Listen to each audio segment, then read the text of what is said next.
शिक्षा में समानता का अर्थ है कि सभी विद्यार्थियों को समान पहुंच तथा जाति, वर्ग, प्रदेश, धर्म, लिंग आदि के भेदभाव के बिना समान अवसरों की प्राप्ति हो। शिक्षा में समानता तब होती है जब एक छात्र को अपनी सामाजिक, आर्थिक और शैक्षणिक परिस्थितियों की परवाह किए बिना शैक्षणिक सफलता प्राप्त करने के लिए आवश्यक समर्थन और संसाधन प्राप्त होते हैं। शिक्षा में समानता सभी छात्रों को उनके सबसे इष्टतम स्तर पर प्रदर्शन करने में मदद करती है।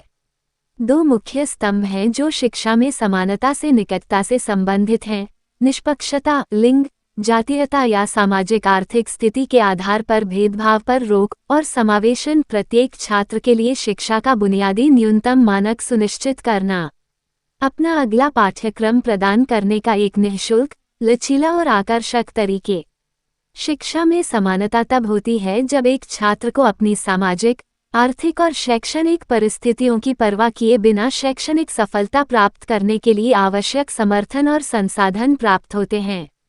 शिक्षा में समानता सभी छात्रों को उनके सबसे इष्टतम स्तर पर प्रदर्शन करने में मदद करती है।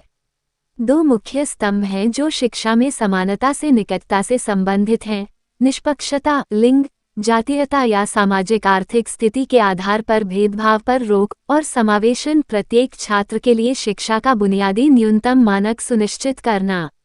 शिक्षा में समानता का तात्पर्य प्रत्येक छात्र को पूर्ण शैक्षणिक और सामाजिक क्षमता प्राप्त करने के लिए आवश्यक संसाधन और अवसर देना है।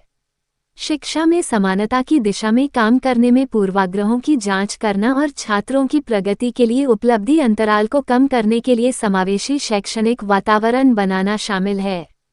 उदाहरण के लिए, संस्थागत प्रशासक कम आय पृष्ठभूमि वाले छात्रों के बीच मानकीकृत परीक्षण प्रदर्शन पर ध्यान दे सकते हैं और अधिक न्यायसंगत मूल्यांकन समाधान बनाने की दिशा में काम कर सकते हैं। शिक्षा में समानता में ये सुनिश्चित करना शामिल है कि कम प्रतिनिधित्व वाले छात्र पाठ्यक्रम सामग्री में प्रतिनिधित्व महसूस करें, कक्षा के अंदर और बाहर सामग्री तक पहुंचने और संलग्न होने में सक्षम हों और साथियों और उनके प्रोफेसरों के साथ बातचीत करने में सहज महसूस करें। वीडियो देखने के लिए आप सभी का धन्यवाद।